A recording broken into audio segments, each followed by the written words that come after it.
Welcome to Witchcraft Chats, where you can come on in and sit for a spell. We are sponsored by Evermoving We Rise and Moonlight Potions and Charms. I am your amazing goddess host, Miss Nikki Kirby, and we are joined by our fabulous chaos magician, Saul Ravencraft. How you doing, Saul? I'm fantastic today, Nikki. How are you? I am awesome as As usual. always, yeah. So, were you at the drive-in over the weekend? No, that's on the second Wednesday of the month. Is when Ravencraft's Vault of Horror is at the drive-in. On the second Monday, we're at Mr. Tramp's, which is a lovely little pub. So yeah, we had a good movie this month. We got another good movie coming up, staying in the 80s, and it's gonna be fun. We're watching Fright Night in September 1985. One of the most The original. Nice. well, yeah, that's what we do. We don't do the reboots unless there's a something compelling, unless they go back to the original source material. Like John Carpenter's The Thing is definitely worth watching, because they went back to the original source material and brought out new stuff. But The Thing from Another World is also fun to watch. And a more intense movie than you might expect. It's not bad for the time that it was made, but they're very different kinds of movies. So but for the most part, no, we don't do the reboots. We're perfectly satisfied with the original. And what were you doing this weekend? Well, over the weekend, I was taking care of Daisy. She has surgery and she got that lump off of her, that fatty tumor. And we took her to the vet yesterday, and she is 100% in excellent health. She got her stitches out, and she's going to be living for much longer than the average Dachshund. That's so wonderful. Good for all of you. But she needs some weight taken off of her because she's gained 2 more pounds. Ah, I see. Yeah, she tells everybody, Mama doesn't feed me enough. That's what she goes around telling everybody. Mama doesn't feed me enough. That little horse, I swear. I don't know what I'm going to do with her. You're going to love her forever. That's what you're going to do. Oh, Lordy. So, what are some of the things that you're going to be up to? Well, there's things are starting to gear up for October a little bit. Actually, this weekend I've been at Doc's Drive-In, doing the Down the Rabbit Hole. So yeah, now that you say that, I have been at the drive-in this weekend, doing the Down the Rabbit Hole performances. Sunday tonight is the last one, and it's a chance. When I do things at Sherwood and in a lot of different conditions, I have to reframe some of the things that I do in order to fit into the environment and do all of that. Here, for these events, I get to, all the restrictions are off, so to speak. So we play intuition games and we explore strange tales and weird artifacts, and we, if the vibration is correct, we'll see what kind of spirit messages we can get. So it's a gateway opportunity for people to come down the rabbit hole and maybe decide you want to stay. Some people do.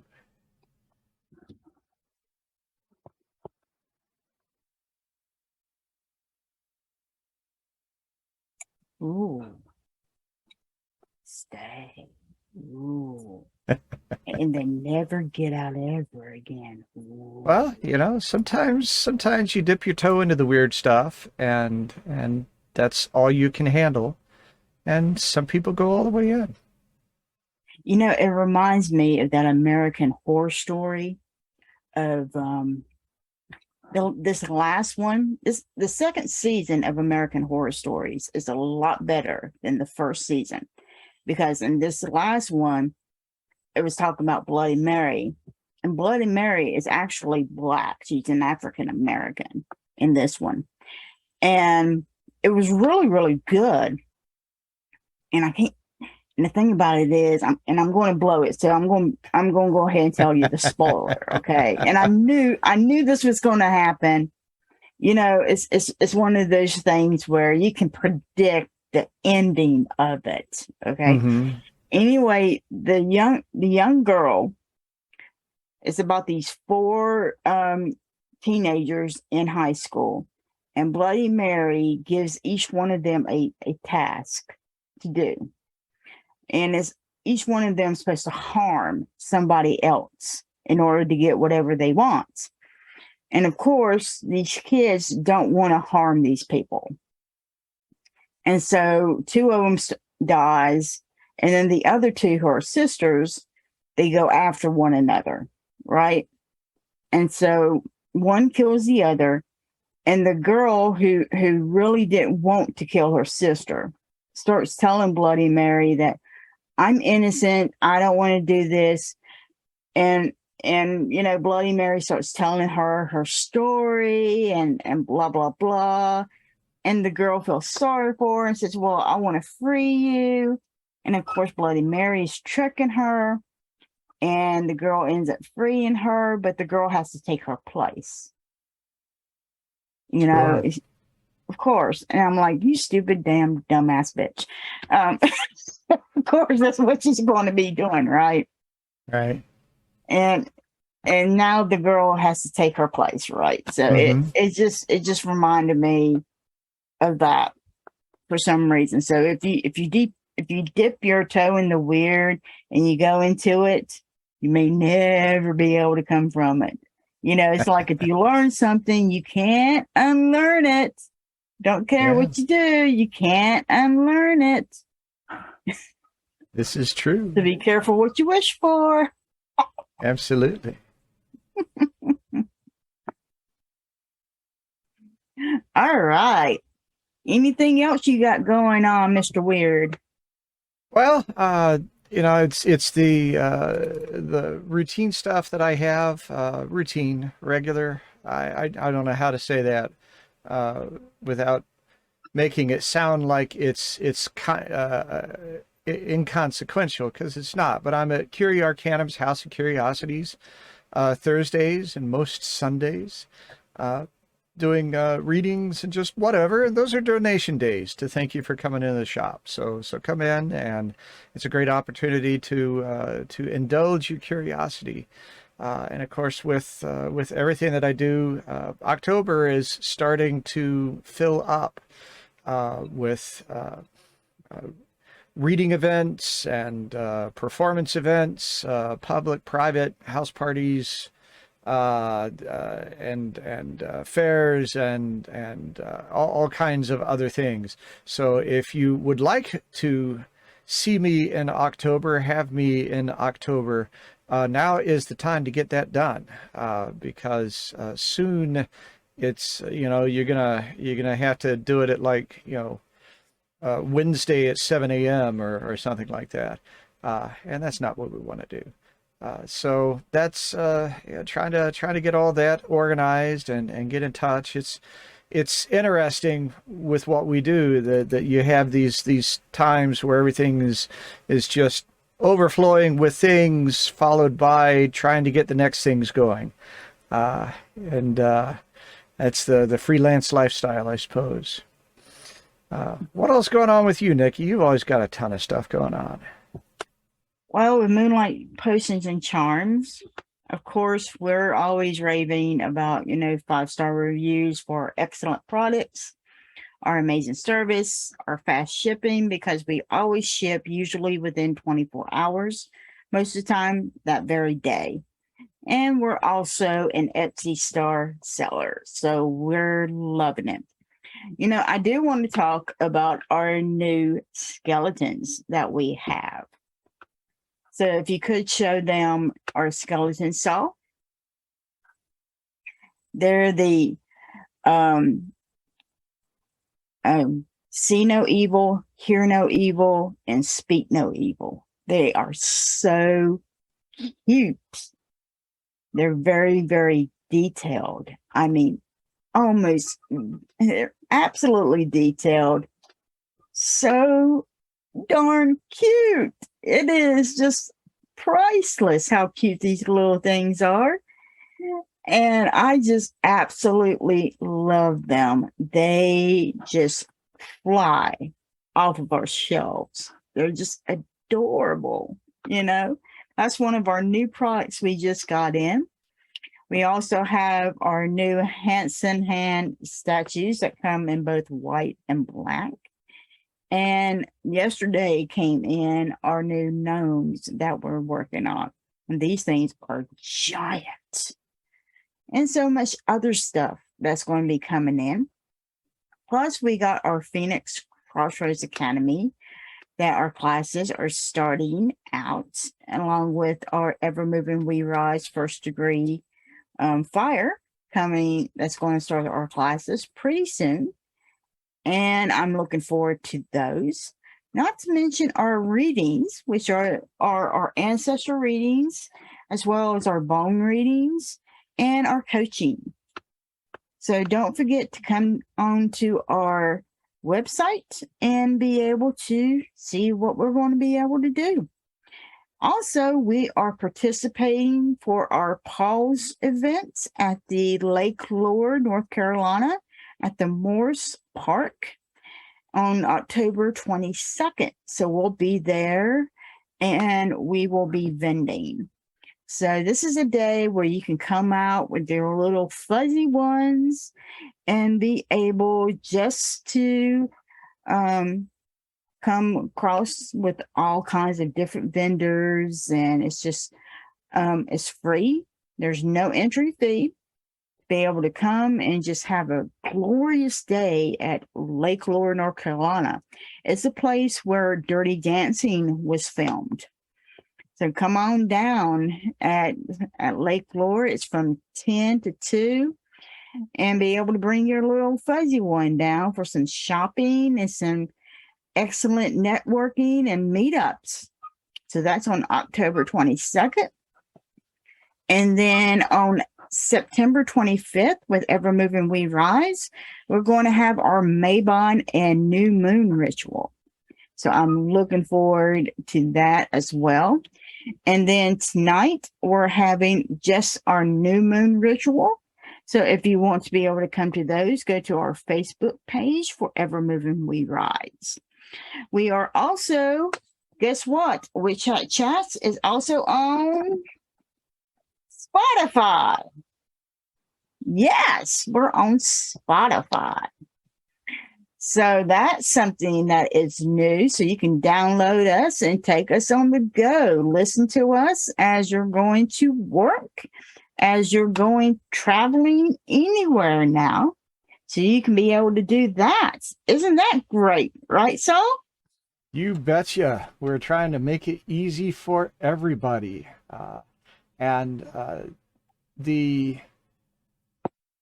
I'm curious as to whether or not people are able to find us easily on Spotify. I did a search the other day, and it didn't come up for me, but that may be because things are still getting into the machinery there.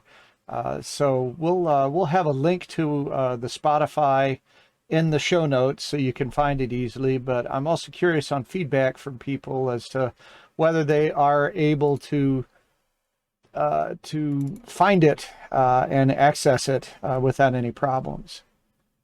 Well, it's also on our link tree too. So if you go to our link tree, you'll be able to find it. So Saul, Do you want to know what our divination is today? Always.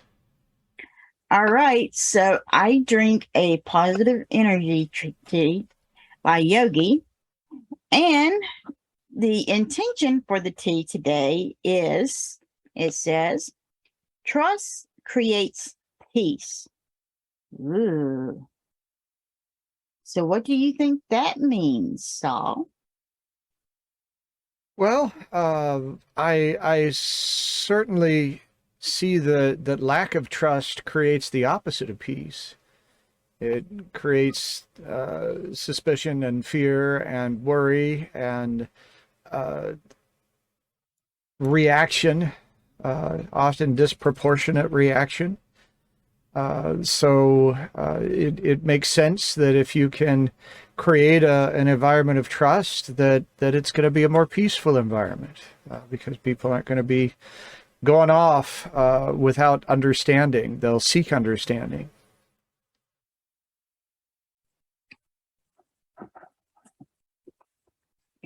Yeah, trust is something that is very delicate.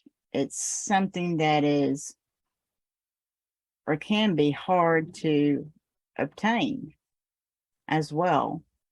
Because once you have that trust, when you break it, it's not easily obtained back either. So yeah, I can understand why, trust creates peace. And trust has to be built. And with that, here is a word from our fabulous sponsors. We are all magical beings. As a solitary magical practitioner, you can grow and develop yourself independently. Yet, the solitary path can be difficult and lonely with setbacks and self-doubts, and as you find your way without affirmations, reinforcements, or a safe space to practice, what do you do when things bump back? At Evermoving We Rise, our name is our lifestyle. We realize that everyone's spiritual journey is extremely personal, but more easily traveled with reinforcement.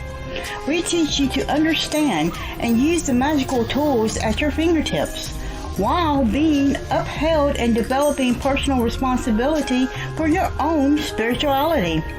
We have a safe space to practice and learn as you master your craft. When situations bump back, you will have the entire community behind you, as we are a magical family who work to sustain each other. Discover the benefits of working within a society dedicated to helping you grow on your personal path. Start today. Visit us at our website, Linktree, or Facebook page, and discover why we don't fit in the box. At Witch Hat Chats, we promote magical knowledge, arts, and music from all cultures. We invite you to join us as our guest to share your practice, especially if your traditions are lesser known. Email us at witchhatchats@gmail.com. Tune in every Sunday at 1 p.m. Eastern Standard Time on our Facebook page. And welcome back to Witch Hat Chats. It's me and Nikki Kirby, but it's not just us, is it? Oh, no. So do you want me to introduce the guest host? I think it's time. All right. So our guest host today assists witches to explore, connect, and understand their weird using magical, spiritual, and divination techniques. We are proud to present my friend Serendipity Wyrd. How are you doing, hon? Hello. I am pretty fantastic, actually, all things considered. I'm so glad to be here. Thank you. We're glad you're here. You know, the last time we met was at the Mystic South bathroom. We could never meet outside the bathroom for some reason. Yeah, the bathroom definitely must have had some sort of interesting pull, or there was magic happening in the bathroom, apparently, as there is magic happening everywhere at all times. So but it was pretty funny. We did keep running into each other in the bathroom at Mystic South. Yep. That was such a wonderful event, really. Like, I was so glad to finally be there, after the past few years of, is it going to happen? Is it not? So it was really exciting to be back in Atlanta and at such a huge, busy event. It was really cool. It really, really was. And so, tell our audience a little bit about yourself. I mean, I could go on forever. Talking about myself is probably one of the things that I'm best at, because I'm like an external processor of things. So when I talk out loud, I'm like, oh, new revelations, epiphanies. But to kind of boil it down, I am a witchy, magical sort of person. This has been where I've lied on that sort of spectrum between mystic, witch, just kind of spiritual person has shifted and changed, over the course of my life, as it does for many of us. Yoga has often played a really dramatic role, a very central role to a lot of my practices, and movement also. Those, tie in together. A lot of what we see from the Western perspective as yoga is really based in that physical practice. So movement's always been really important. I don't know. I do a lot of, my whole life is like witchy stuff, essentially. Whether it's writing, whether it's art. I do a lot of painting of things, apparently, recently. Lately my Instagram has been filled with that.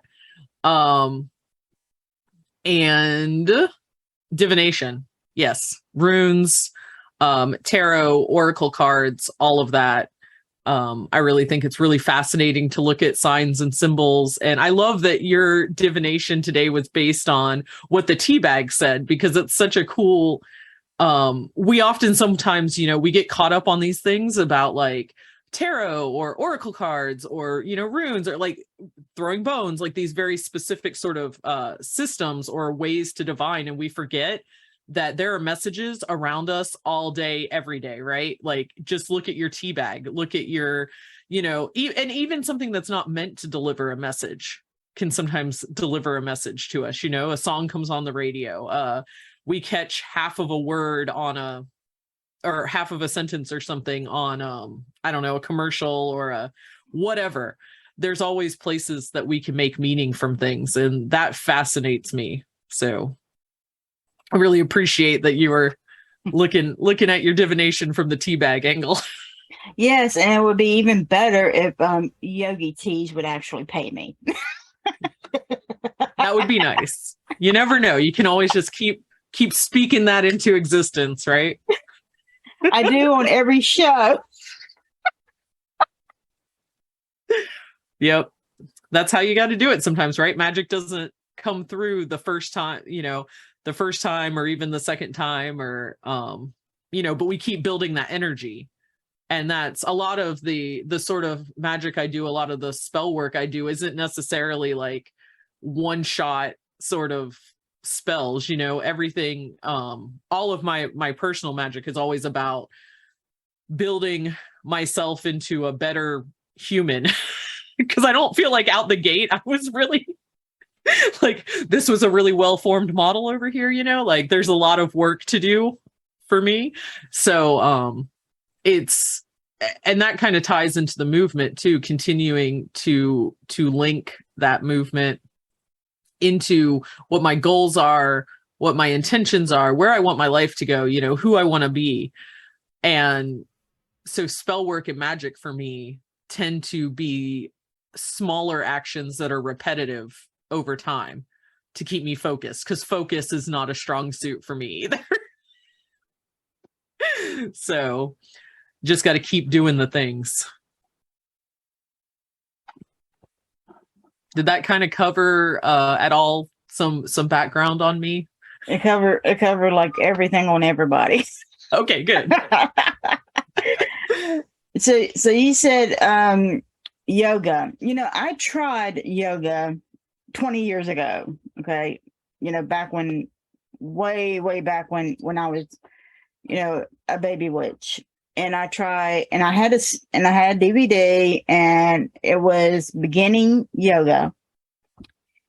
And so I tried that because I thought, well, I was in martial arts, maybe it'll help me become a lot more stretchier.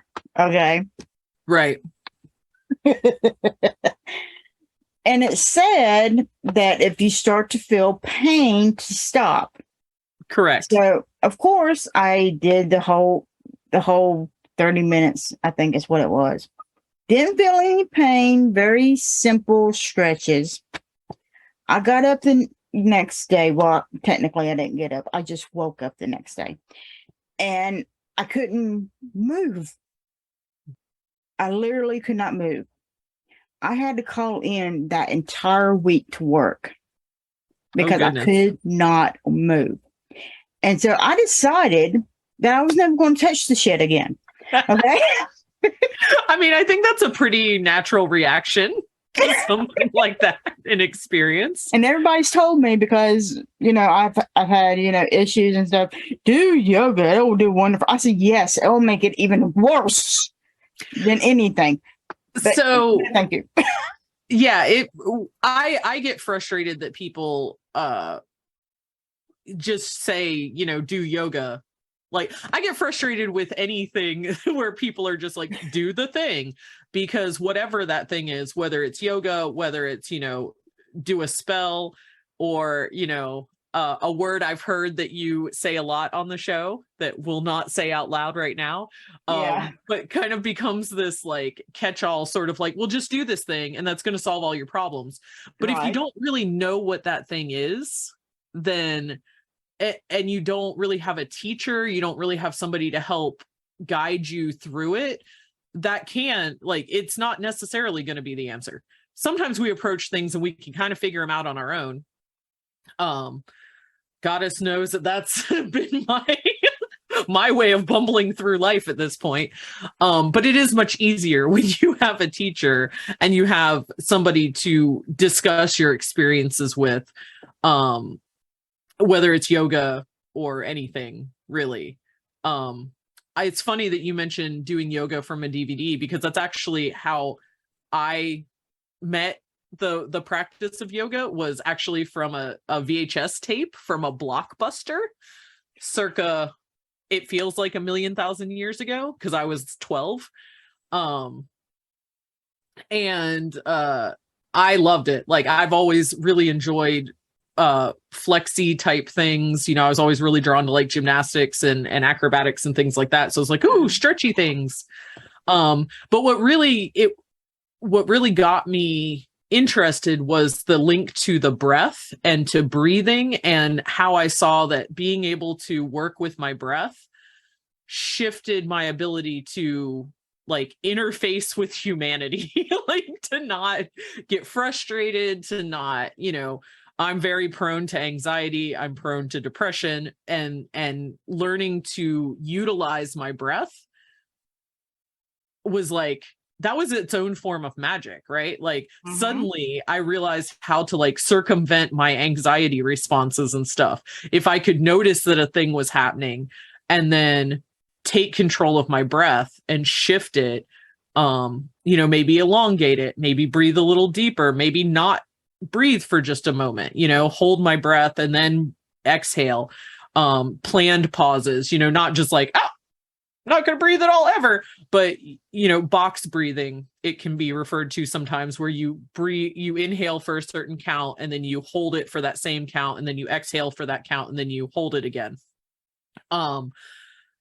It was like I suddenly had superpowers, and the ability to navigate my anxiety dramatically shifted.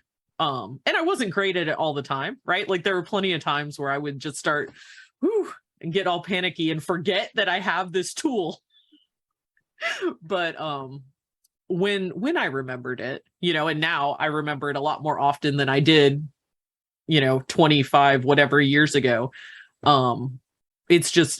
That's where yoga has been really invaluable. The physical postures and the poses, those have been really helpful to me too, especially in moving through body image things and accepting this form that I'm in for all its strengths and all its weaknesses and all its awesomeness and all its that's not what society says, is great, but we're going to work with it anyway. So the physical practice has been really important too, but oh my gosh, pranayama, the breath work, that like chef's kiss to the practice, and that's what I think is accessible for everybody and doesn't get talked enough about in our Western sort of society, where we're focused on appearance. And so it becomes kind of less of a spiritual practice and more of a how do I get a nice fit body that, I could feel good about sort of practice.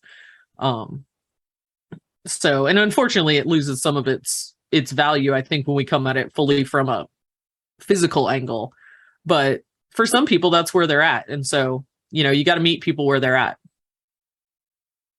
So do you think you can help Saul turn himself into a pretzel?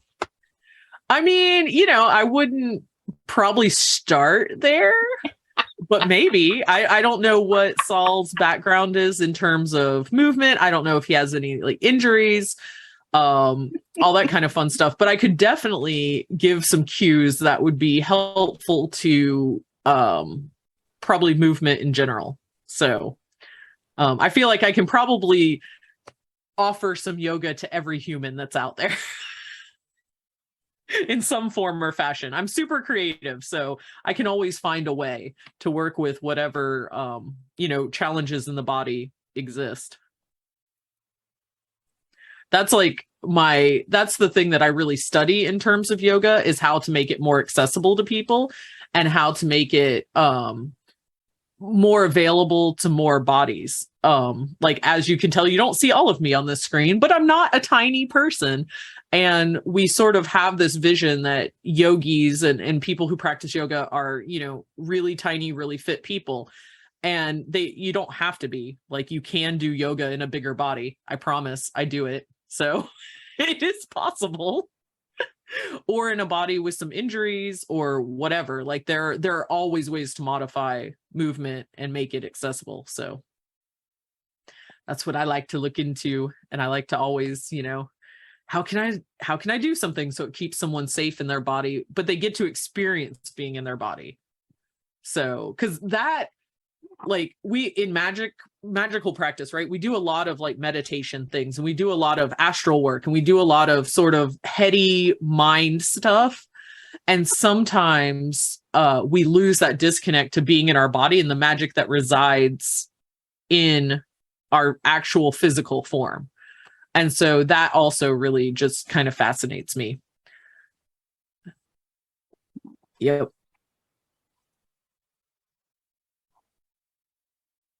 I bet so. So the divination work that you do, what type of divination do you do? I kind of dabble in a lot of things. I work pretty heavily with the Elder Futhark rune set. That's the 24 symbols that people typically think of when they think about the runes from Norse mythology. And I work with a lot of Norse deities as well. So that all kind of clusters together into a thing. But I also practice tarot, and I work with oracle decks. I like to take multiple divination sources and sort of move them into a combined essence. Because for me, all of my divination tools all have their own sort of spirit or personality. And so some of them are better at telling me about certain things than others. And so I like to layer them sometimes depending on what's needed. A lot of times what I do divination wise is based on what the client needs or what they're looking for. You know, what sort of guidance are they looking for? That will often determine like what deck or what, you know, whether I use runes. The runes tend to speak very, they're very pushy as opposed to other sort of methods, and they can be really blunt, and it's much more of like a channeling sort of experience when I work with the runes. And so that tends to not be as common of a, like when I'm working with other people. Yeah. So I don't know. I've taught a 9-week course on the runes, like starting to get to know them, starting to get to know their energies, how I work with them. Divination, like a method of rune casting that I've developed.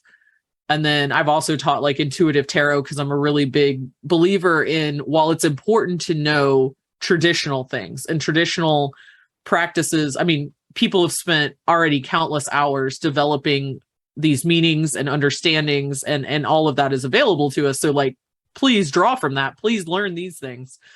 But when we also then link our intuition into the mix, we begin to be able to divine in ways that are more, I don't know what word I'm trying to use right now, but it's linked in a different way, right? It takes it from being sort of a head focused thing, like, okay, the Two of Swords is indecision because they're crossed or whatever. And then you instead, maybe in this instance, you've pulled the Two of Swords and you have a figure with crossed swords and a blindfold, and the blindfold really stands out. And so it becomes more of a conversation about what are you overlooking as you try to find a path forward? Like, is it really indecision, or are not all of the variables known? And that's where I feel like the intuition element kind of plays a role.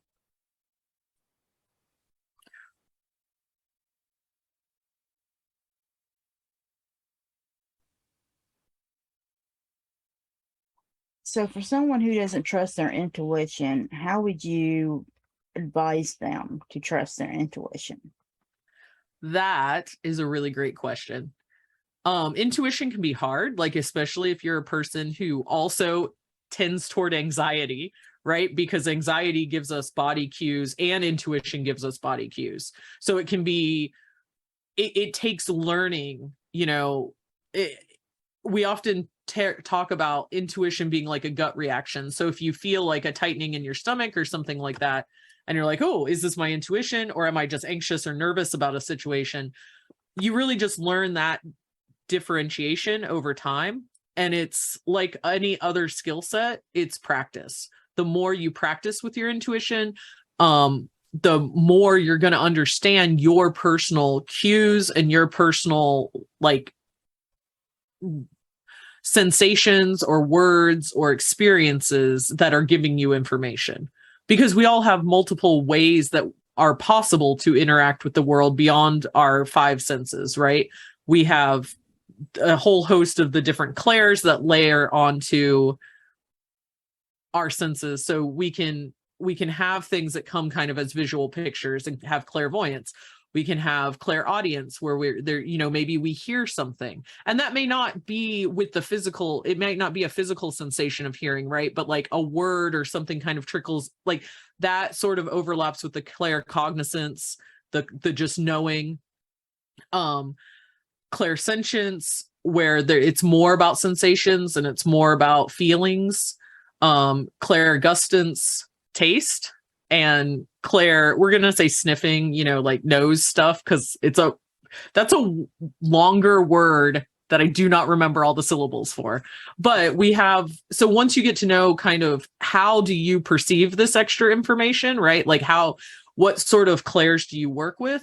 That helps also with your intuition, because then you realize, like for me, my palms might get really tingly because things tend to have sort of a physical sensation for me.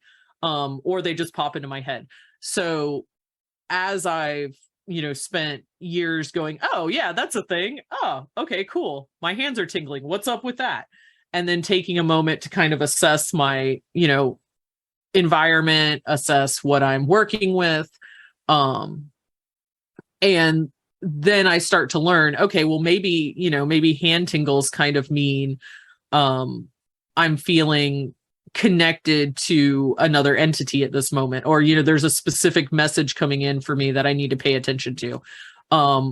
It really varies per person. So it's a highly individualized sort of skill, but you learn it through sort of observing yourself, and taking notes can be really helpful. So you see, like, well, the last 5 times I felt my hand tingle, like the phone is rang. So maybe you're getting, you have this link to, like, somebody's going to contact you in some form or fashion. And if that's working with your, with other humans, like here on the material realm, that may also be a way that then you learn that that's also when non-corporeal beings are also trying to contact you. But it's really studying yourself. At least that's been my method. I'm sure other people have other methods out there, but everything I've kind of figured out has been looking at myself, looking at my traits, looking at how do I respond to things, and then sort of evaluating that and taking notes, and mostly mental notes. Like, I'm not the best recorder of, I really love data sets and journaling, but it's not like everyone else. I get distracted sometimes, so I don't always keep the best notes, but it is awesome when you can keep records of your witchy endeavors, your magical endeavors, your intuition experiences, that sort of thing. Another thing that's been really helpful in with intuition can be body scanning, and sort of just taking a note of how do you feel in various places of your body every day, or as often, or some sort of consistent basis. Daily practices aren't always super accessible to people because we all have lives that are whatever they are. But having, coming to a place where you're like, okay, maybe every Wednesday morning you decide that you're going to start your day by sort of just checking in with each part of yourself. Could start at your head, or you could start at your toes, and just sort of move through the body. I like to close my eyes because I close my eyes for everything. But and you just sort of listen, stay still for a moment. Is there any sort of sensation that's happening? Are you thinking about anything? Are you hearing anything? Does a picture come into your, mind's eye? A color, anything? And then again, that starts to teach you about how you personally perceive the world and yourself, and that can help you develop your understanding of your intuition. That answer your question? I know I just babble forever. That's like what I do.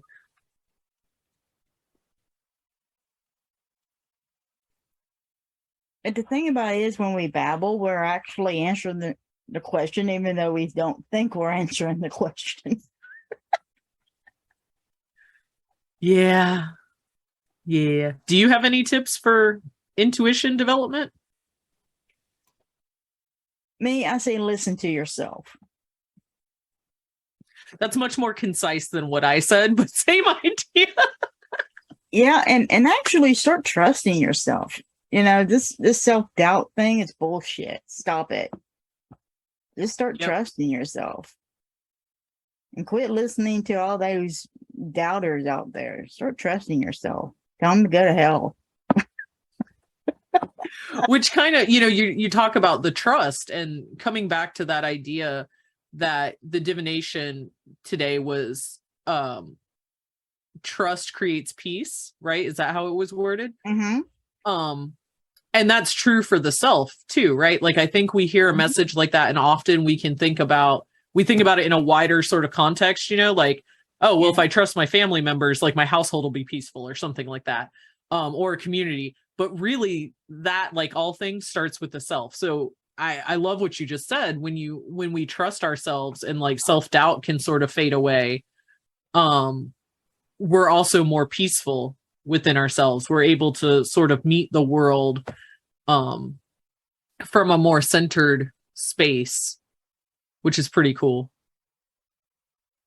Yeah. I mean, that's my preference for meeting the world, is from a centered place versus like the anxious hot mess that I, can be when I let my guards down. So much prefer that, the peace. Yeah, it's a lot better than the enraged person, that you can be, because as a centered person, you can be able to see the opportunities. It's like my former mentor told me. He says, you can see all the places, my former martial arts master. He said, you can see all the places in which you can hurt this person and take them down when you are centered. But when you're angry, you can only see 3 places versus 7 or more when you're centered. Yeah. Which one would you rather be? Centered or anger?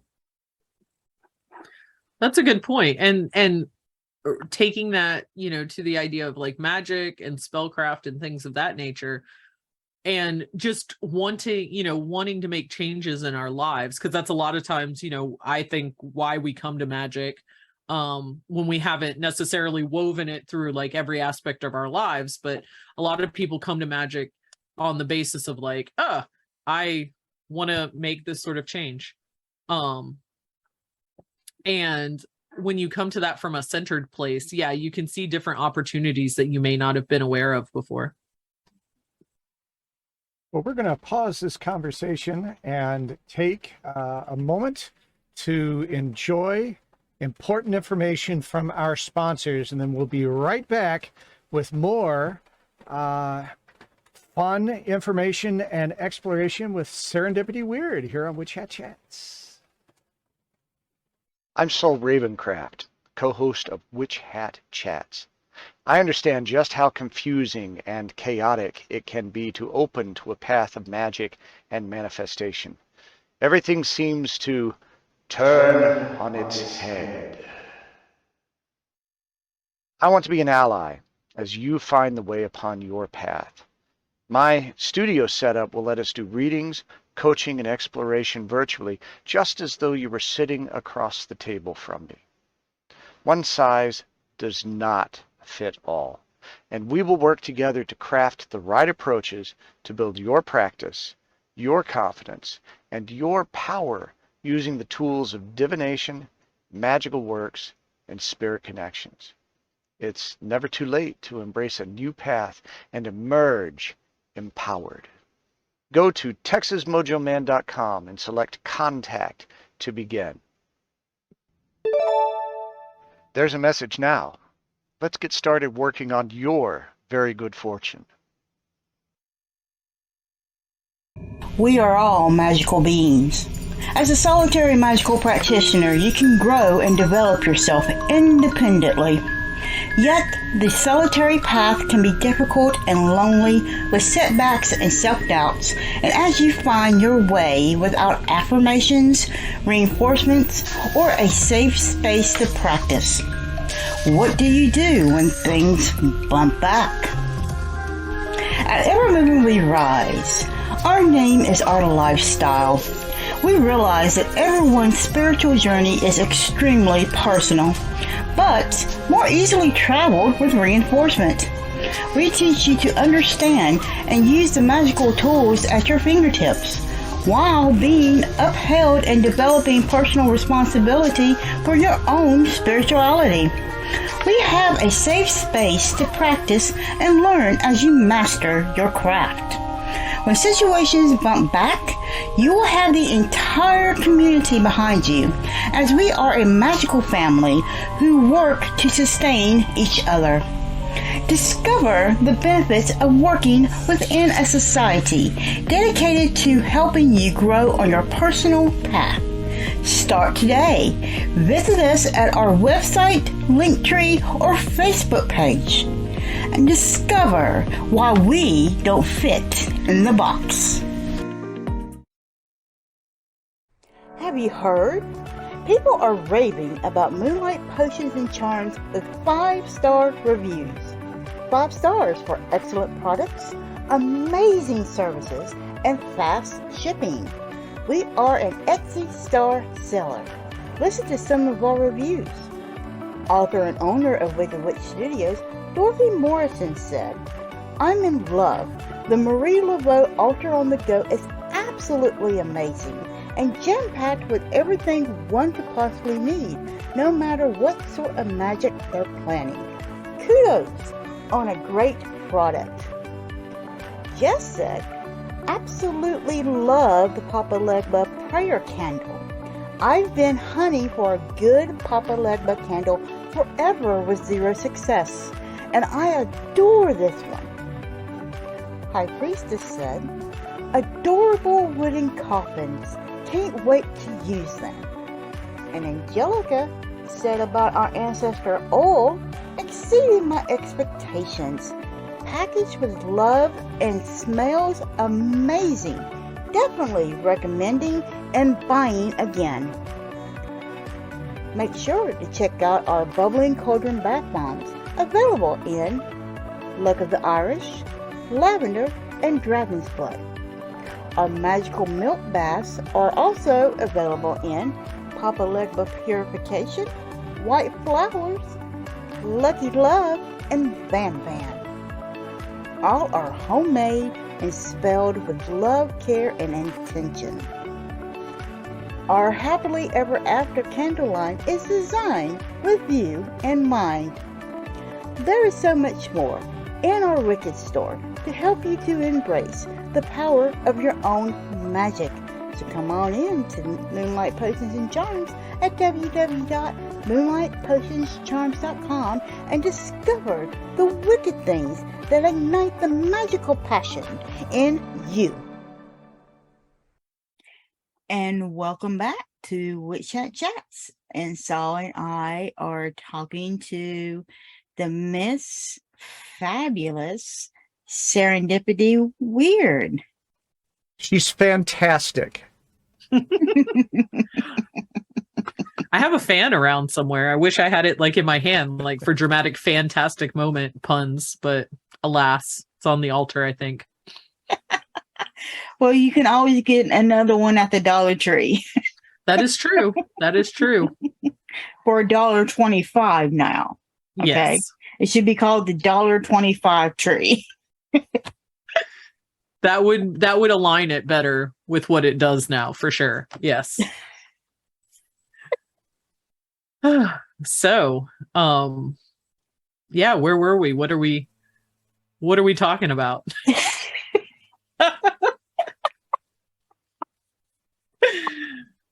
Y'all would not believe what happens during the bathroom breaks here. Well, that is where Nikki and I find one another, apparently, is in the bathroom. So. That's where the magic happens. That's where the cauldrons are. Yes. The cauldrons of release. Right. Yes. I may call that. That might be a new term for me. I must go utilize the cauldron of release now. So. Well, you know, magic. I always call it, that's when Mother Nature calls. Yes. That is a very nice way to say it. That is not crude or, anything like that. So, yep. Yeah, during the break, I think we got to talking a little bit about chaos magic. So that was fun. Saul and I, we had a nice little chat. I don't necessarily I know there's books out there on chaos magic is what I'm trying to say here. I know there are books. And I've not read any of them yet. That's on the agenda at some point. But from what I have heard about chaos magic, to me, it seems to boil down to, if it works, do that thing. And an emphasis more on personal relations with one's own magic, And so that's always been something that's really drawn to me, especially as someone who identifies as a child of Loki, whatever that means. That's the words that he gave me, so that's what I go with. But I'm very big into, as we were talking about before, utilizing your own, kind of study yourself, see what works for you, come up with your own repertoire of things. I value, books of correspondences and things like that. I like to see, especially historical lists, right? Like, why is it that we think that this is associated with this? And when we can see folklore and myth where that ties in, like, that's really fascinating to me. But if it doesn't feel like it's going to work with me, to be honest, like, I'm not even going to, like, I'm going to ignore that, right? And use something that does work for me. So yeah, I appreciate that sort of outlook personally. Well, hopefully it helps get you past the gatekeepers. Or you can just watch Disney. They're chaos magicians. They're trying to take over the world. There's a YouTube video I found once that I won't go into describing the whole thing, but part of it, they were using Disney puppets, and it was horrendously awfully funny. But at one point, a goofy character was like, this goofy puppet's like, well, Disney wants to own the sun. And so whenever anybody says Disney now, like, I hear that play and it just makes me giggle. But I mean, I found a lot of magic in Disney movies, to be honest. Like Elsa, oh, the Ice Queen. So many times I've sung Let It Go in a ritual sort of space, in letting go of my self-doubt, right? We were talking about that earlier, and allowing myself to trust myself, which I feel like is a lot of the magic of that particular movie, is watching her come into not fearing her power and working with it versus, just trying to shut it off. I've known a lot of magical folks who have, tried to deny their own magic because it seemed scary, or, they didn't know what the outcome would be. Spoiler alert, I don't think we ever know what the outcome is going to be. So we might as well just do some things and see what happens. Oh, the person that comes up to you and says, I believe in magic, but, I don't believe in my own magic. Oh, That person, like, well, why the hell do you bother to cast it in the first damn place then? yeah. You're just basically telling the universe, well, I want this, but I really don't deserve this, so don't bother. That's such hard inner work to do, like what the hell? It's hard because we've almost been trained from outside of ourselves not to believe in ourselves. Right. That self-doubt has been like stoked and built up and encouraged, really. And self-trust not as much so. But trust creates peace, so we gotta circle back around to that, right? Well, and many of us have been given certain perspectives on what validates our success. And a lot of them are very false images and false ideas. And you're working on something and while you're diligently trying to follow your path, from your perspective, people are just going boom, boom, boom past you. And, you've been working on something for 10 years, 20 years, gasp, 30 years. And someone in 3 years, apparently, is just rocking it. And so we don't necessarily get good training today in what is normal. Right? Look at body shaming and all of that kind of thing. Where even if you go, yes, I am a body positive person, you're still gonna look at all of the images and ideas that you're presented with and go, yeah, because you have to deprogram. Yeah. Like with that, for example, because that's an arena that I've continue to do a lot of work in, and I've shifted my language more to like body acceptance, because sometimes, being positive about my body is not the easiest thing in the world, when if you deal with chronic pain, that's such a challenge. And so it can feel like you're really just lying to yourself, if you're like, oh, everything's great. I think sometimes we just have to accept that things aren't always great. We can still try to make them better. Like, acceptance doesn't mean giving up, but it also means working in the limitations that we're in, I feel like, and looking to expand those limitations, break them wide open where we can, and have more room for movement and things like that, growth and potential and all of that. But it doesn't, if we're focused on something that's just like so out of the realm of achievable, that I think negates the effort to some degree. Like, I don't know that these words are making like, well, there's a lot of polarity in this thinking, because I can manifest whatever I hold,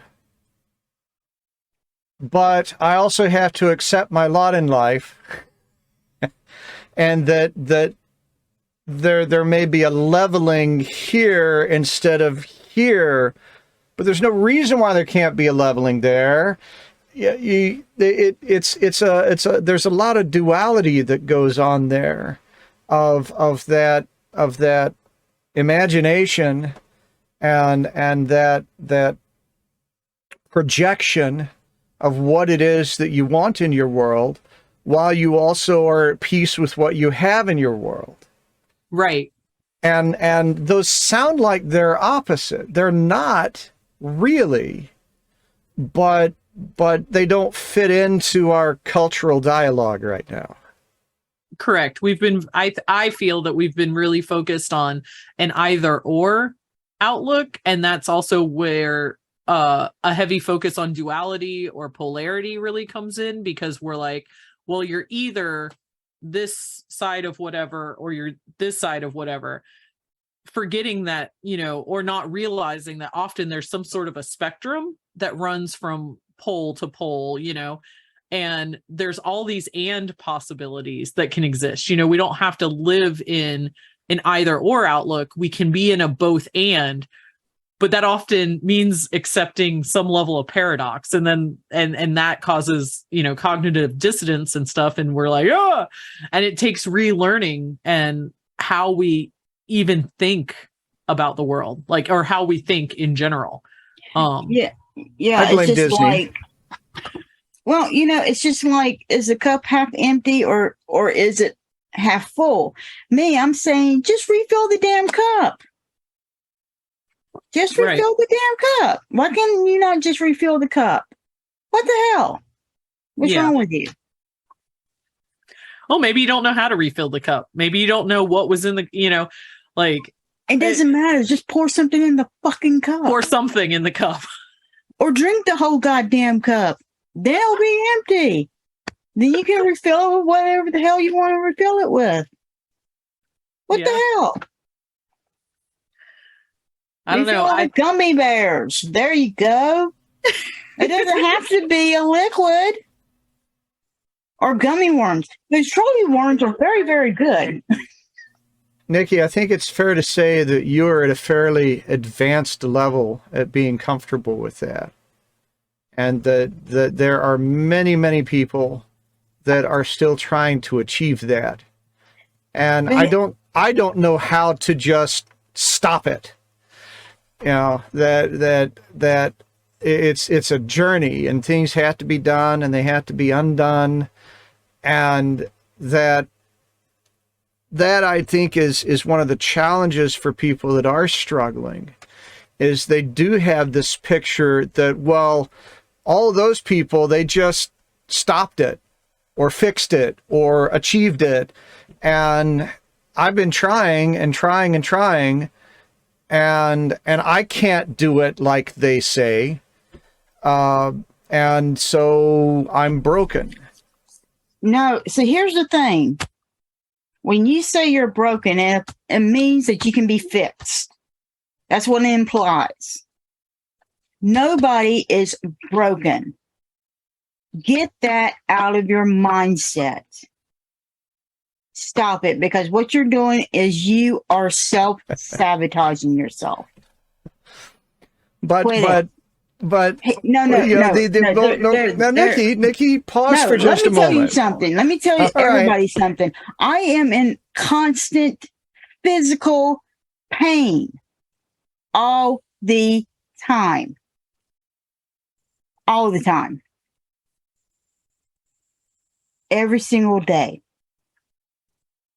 But people don't notice. And that may be the most important information that you just added. Yes, because I have learned.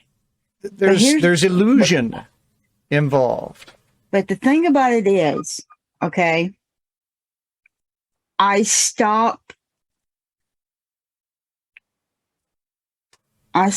limiting myself. I stopped believing everybody else because of the fact they don't walk my path.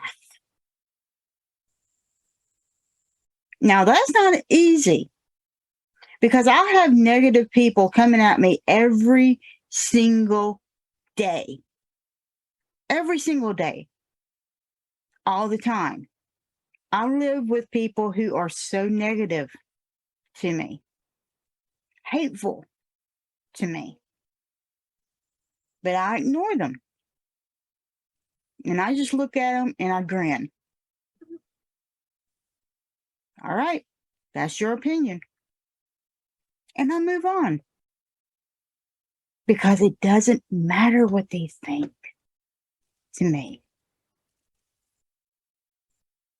Because it doesn't affect who I am. Once you get through that, things get a lot better. There is a book called 177 Mental Toughness Secrets to the World Class by Siebold. That will be in the summary.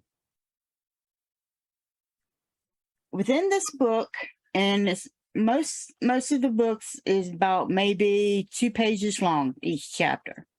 It tells you what the world class thinks. It gives you things like champions always strive for greater competence.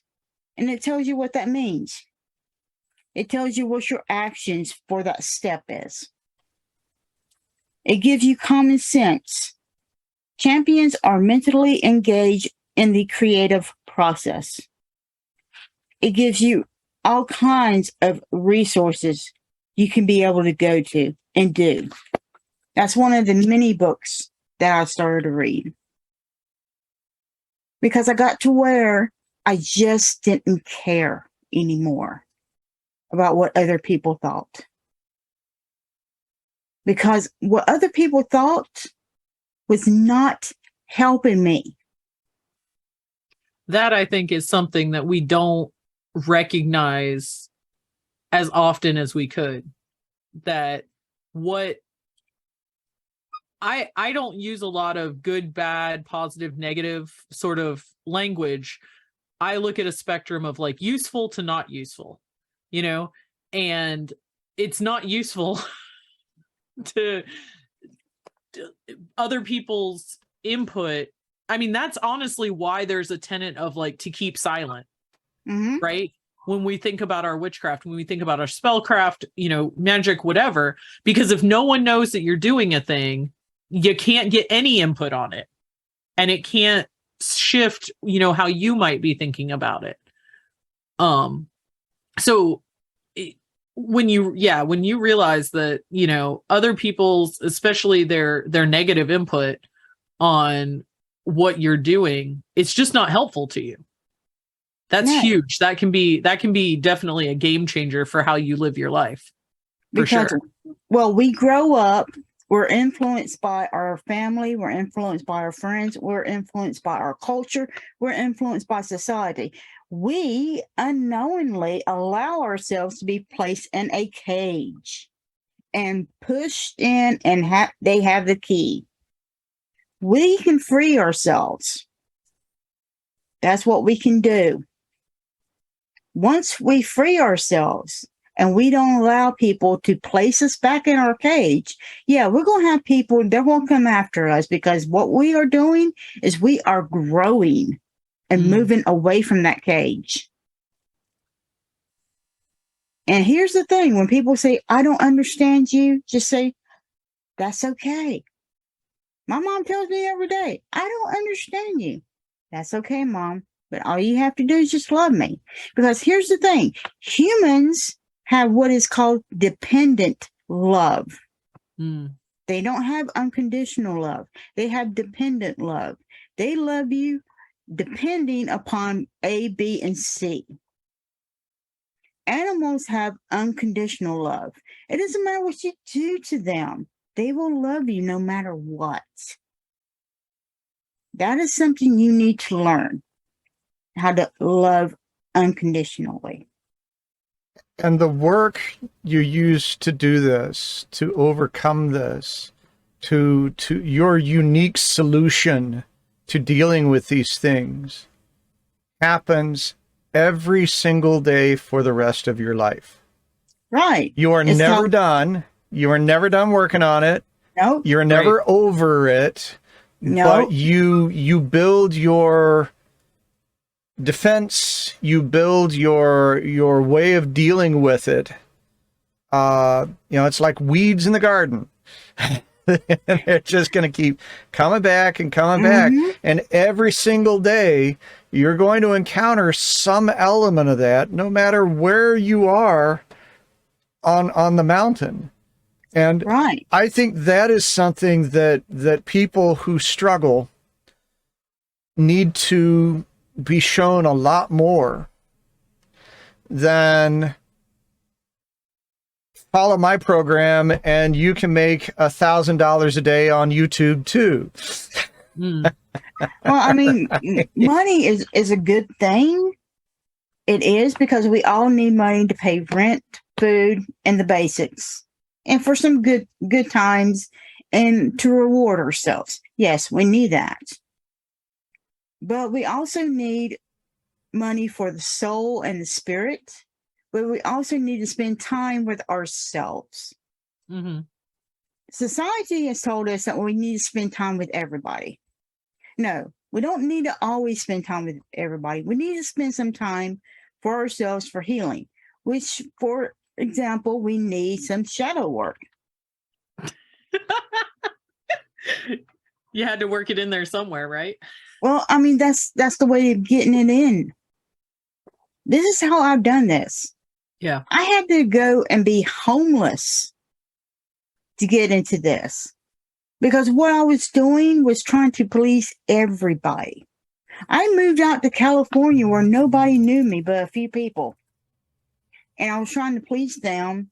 I was trying to please people back here on the East Coast. I wasn't doing anything. I was so unhappy. I was angry as hell.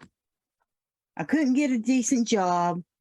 I couldn't afford rent. I had a job. I couldn't afford rent.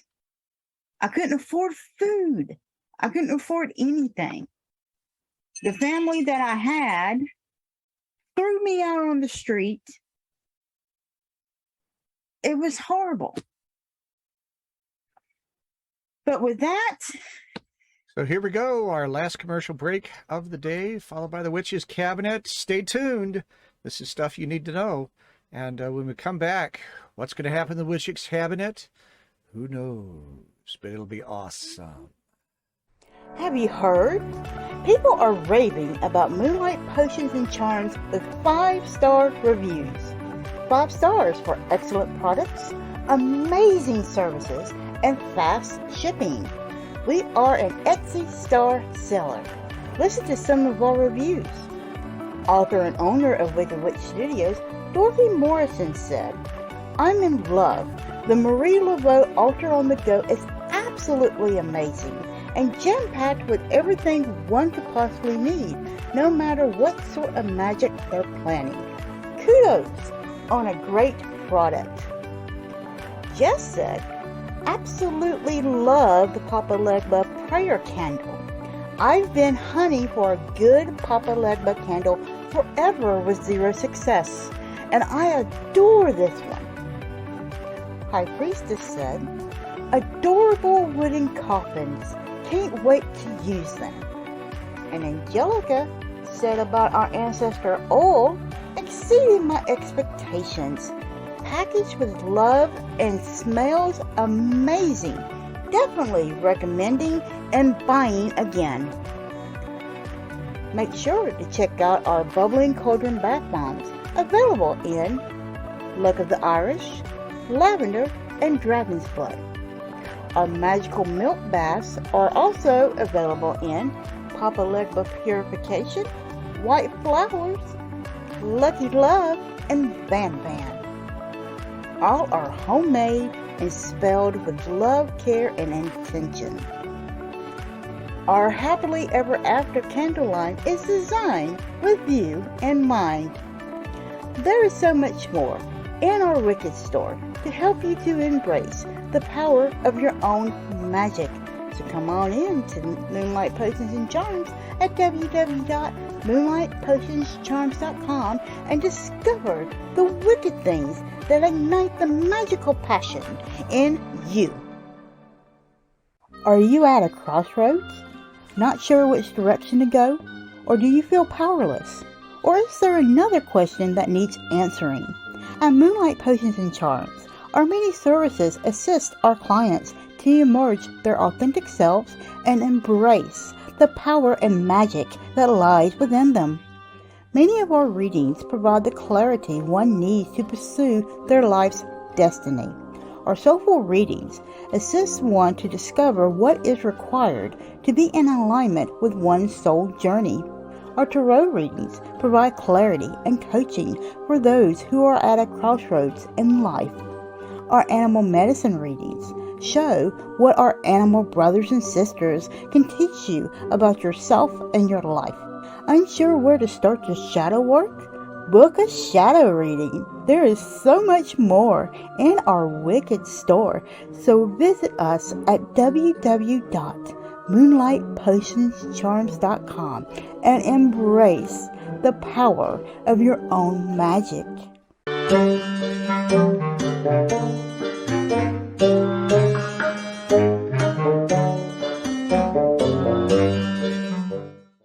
And welcome back to Witch Hat Chats. I'm Saul Ravencraft with your host, Nikki Kirby. We're talking to Serendipity Wyrd, and it's time for the Witch's Cabinet, where we get all practical about things, the stuff you can use, the stuff you can do. And we've been talking, toward the end, we really got into the idea of dealing with the struggle of the path and the illusion that one day it's just going to get better and it's all behind you now. And that's not really true. That we all have things that we deal with and have to continue to deal with. And of course, trying to eliminate it is not reasonable, because a lot of it tends to be bigger than us. And it goes against the concept of polarity, that everything has its opposite. The opposite must exist. So if we can't eliminate it, Serendipity was talking earlier about useful and not useful. And how do we take those things that we're struggling with and make them irrelevant? It exists, but that doesn't matter. So let's talk a little bit about that idea and why that's important. Does anyone have any thoughts about how you've adjusted that and how you bring that idea to life? I have a couple things here. So one way that I utilize, as I talked about way earlier, I utilize the breath a lot in what I do. And so sometimes I like the most simple way that I can work with this kind of concept is to exhale out anything I don't want to hold on to. If somebody says something crappy to me that I don't, I don't agree with, like whether that's about me or about any other situation, and it's just something I don't want to hold on to, I might take a deep, I might, breathe in and just with or without sound, depending on, if I'm physically in anyone else's like vicinity, and just let it go and just say, I'm not holding on to this, like in my mind. If I need more of a concrete example, because sometimes things don't make a lot of sense to me unless I have something physical sort of happening.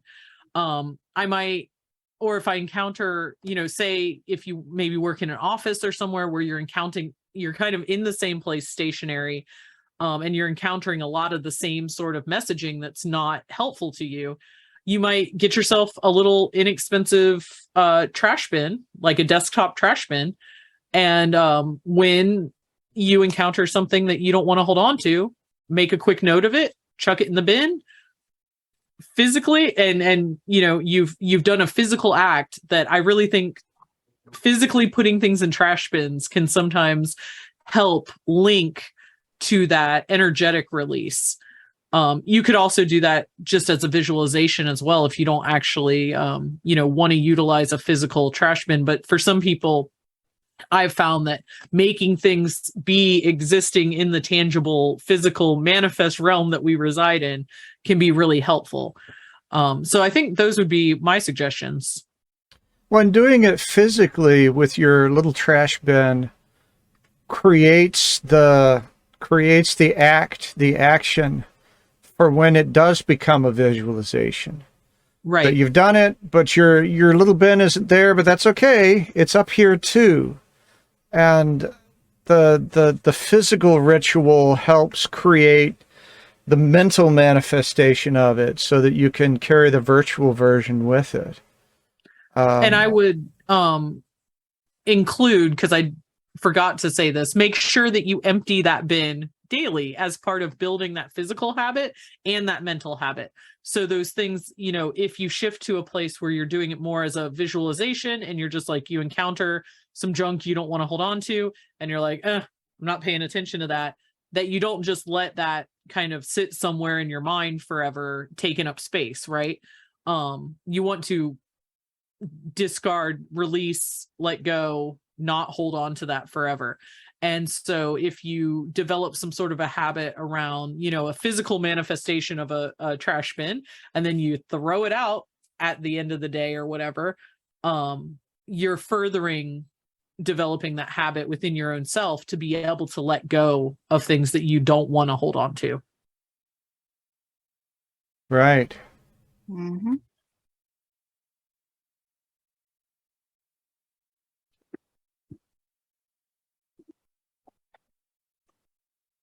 Nikki? Yep. That's a good way of being able to do that. Really good way to do that. With me, it just depends on the situation. Like, for example, I remember being younger and, when you first become a pagan, especially if you have been burnt by the mainstream religions, you seem to have a lot of hatred toward them. And you need to kind of deal with that.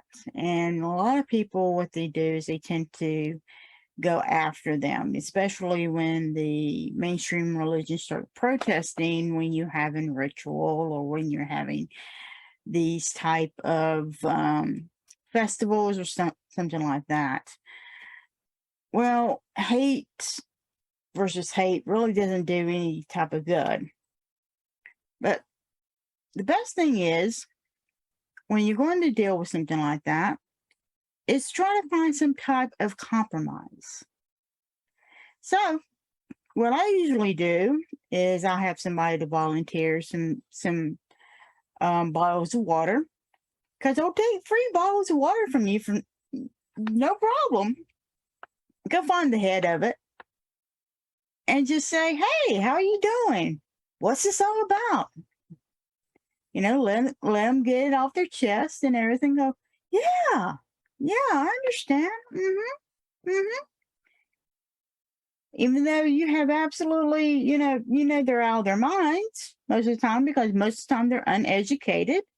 They have absolutely no idea what they're talking about. And, basically ask them a couple questions like, do you pray? And they're like, yeah, we pray. Awesome. That's a really good thing. I think you ought to pray to your God. They really like that, don't they? Yeah, we do. You know what? We do to ours too. Did you know that? Yeah. Awesome. Do you have pictures on the wall of your dead relatives? Yeah, we do. Yeah, because you want to remember them in your heart and your soul, and you tell stories about them to your little ones, right? Yeah, we do too. Is that a way for you to let your little ones know, who they were and to talk about them and stuff like that? Yeah. We do too. Well, find the commonality. And you know what? You end up becoming friends with them. And the hostiles just go away. And a lot of times they'll come into your festivals and want to learn more about things. Easiest thing in the book. I find that to be a lot easier than to turn around and say, hey, you blah, blah, blah, blah. You blah, blah, blah, blah, blah. And take their Bible and throw it at them. I mean, that's not really going to do any good. Or, hey, do you know what? I said some blah, blah, blah, blah, blah last night. Yeah, you did? Yeah, I did. And you know what? God answered my prayer too. Because I said some blah, blah, blah, blah, blah too. Yeah, I did. Tell them about that. Tell them that kind of stuff. They want to know that kind of stuff. Tell them the commonalities. Do you like candles? When you do prayer, especially Catholics. Catholics like candles all the time. Tell them that. Do you put oils on your candles? Yeah, we do too. Did you know that? Yeah. Start telling them that kind of stuff. Nice. It's a lot easier when you do that. Because what you're doing is you're greeting them with love and compassion. Because they're expecting you to take your wand and smack them with it. They're expecting you to smack them with their brooms. They're expecting all this kind of stuff and hostility. So they can go back to their church and say, oh, these heathens, you know what? They came after us and they started casting their spells on us and throwing these gemstones and stuff like that. And we need to pray for their souls because the devil came and they did all this stuff to us. They can't say that about them. But instead, they're going to go back to their church and they're going to say, we were greeted so well by this person that came out. They gave us these nice bottles of water and they told us how they prayed to their God and how they use candles and they light them like we do. And they pray to their God. They do. And they say Psalms. They read the same Bible that we read. Did you know that? Awesome little shit. Wonderful.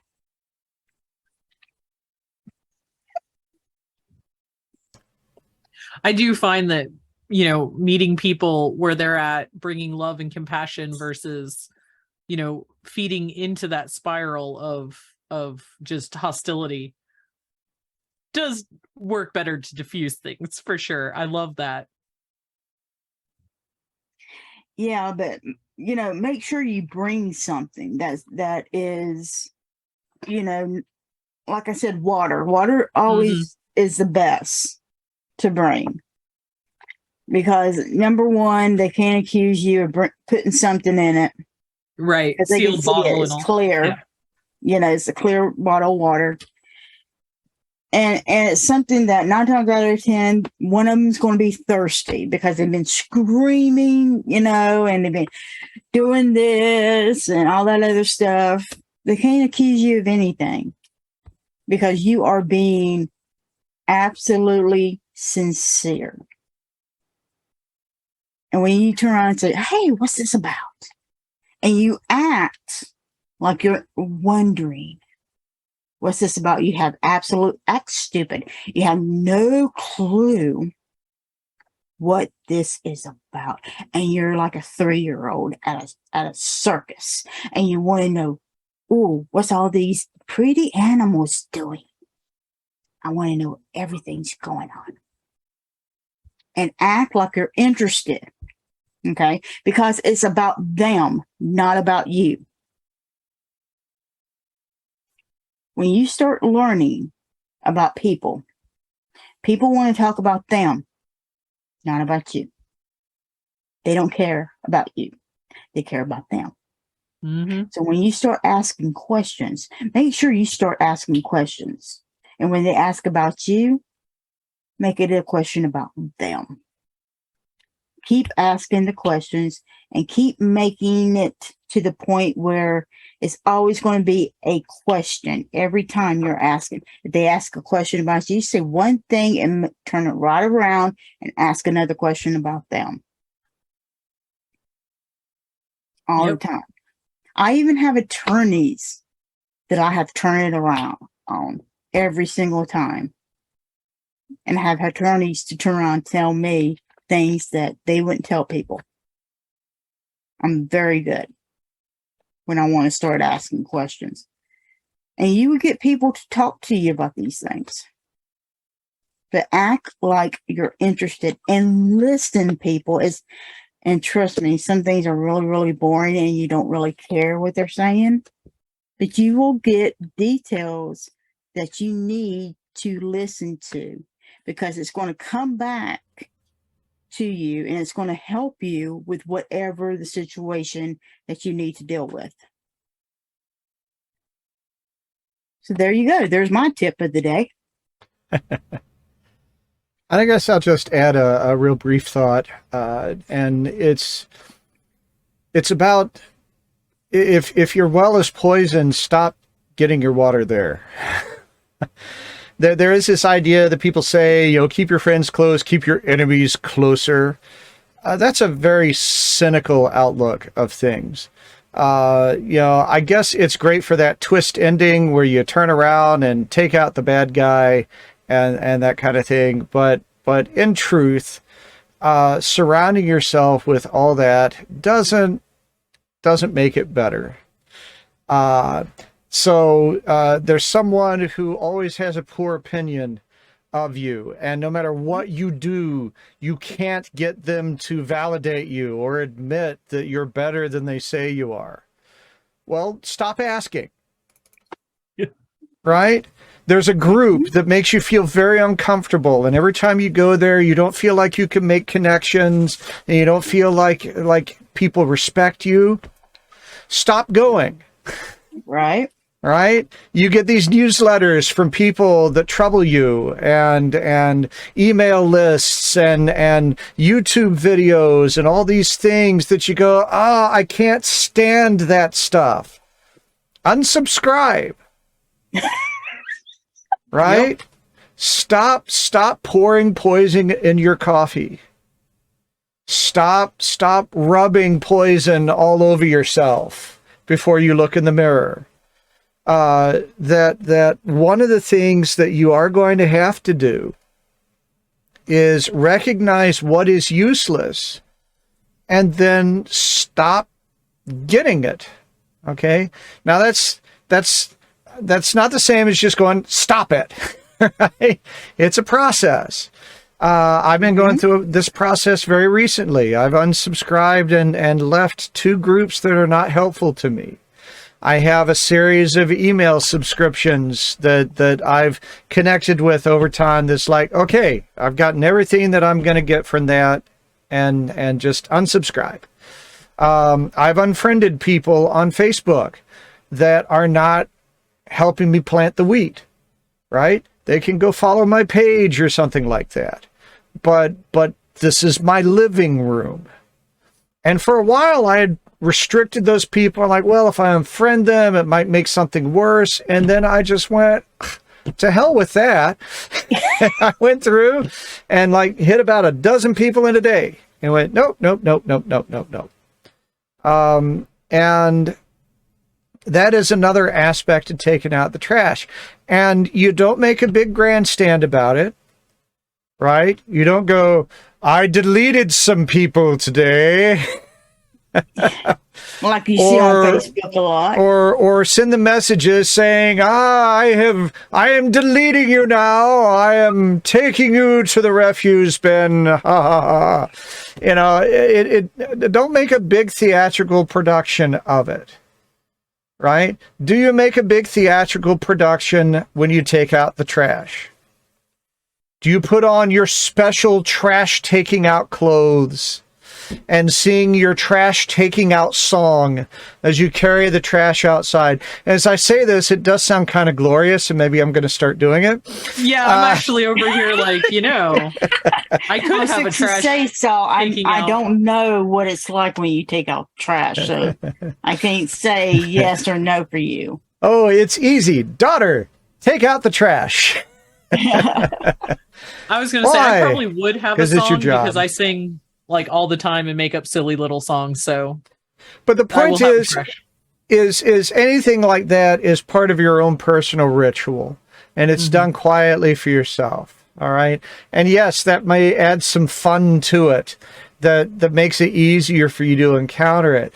But going and letting all of these poison influences know, I'm not going to engage with you anymore because here are my list of grievances. That again is including them, right? And if your goal is to be done, then be done. True. Very true. Be done. And take those influences out of your world and replace them with influences that are positive. And this is not sticking your head in the sand. You will know enough of what you need to know. Okay? But it is not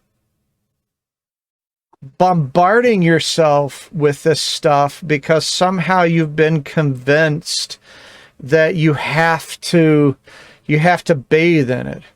Right? Other day, I had someone post a trolling comment on one of my page things, and I deleted the comment.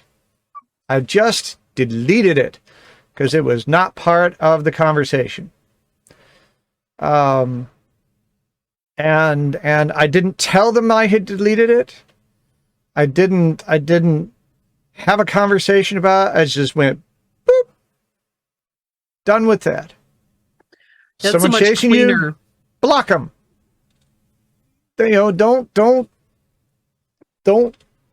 make this a drawn out exercise. Get her done. Yeah. All right. So where can our people reach you, Serendipity? Oh, that's a good question. My website is wyrdsanctuary.org, wyrdsanctuary.org. I might have spelled that right. I don't know. I never pick things that are easy to spell. You can also find me on Instagram, YouTube, TikTok, Serendipity Wyrd. I think TikTok has a space at Serendipity _ Wyrd. And Facebook, again, Serendipity Wyrd.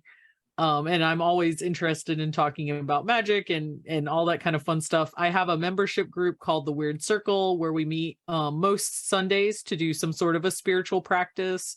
Sometimes that's yoga based, sometimes that's more like spellcraft based, sometimes it's ritual. It changes as spirit, inspires it. So it's kind of chaotic in that way. And as part of that, we have a Discord group that or a server on Discord where people can chat and everything. So that's pretty much that. You can, on the website, if you go to my page, so it's weirdsanctuary.org/serendipitywyrd, you can find all of my offerings for readings and sessions, magical movement sessions, all kinds of fun stuff. So go poke around. Well, thank you so much for being on the show. We truly have enjoyed it. Thank you so much for having me. This was wonderful. All right. So that is all for our show today. So join us next week when Saul and I will be chatting with Kate Osborne. We want to thank our first responders, essential workers, and medical workers for all of your passion, dedication, and what you are doing in this fight to win in this pandemic, because we truly appreciate all that you do. So, ladies, these are our rights that no one gives or takes away from us because we are not property. So please, please let our politicians know this, okay? Let everybody know this. Make sure you let everybody know this and fire the ones that think that we are property. So wear a mask, get your vaccinations and your boosters, and keep your fuzzy babies, your family, and yourself safe.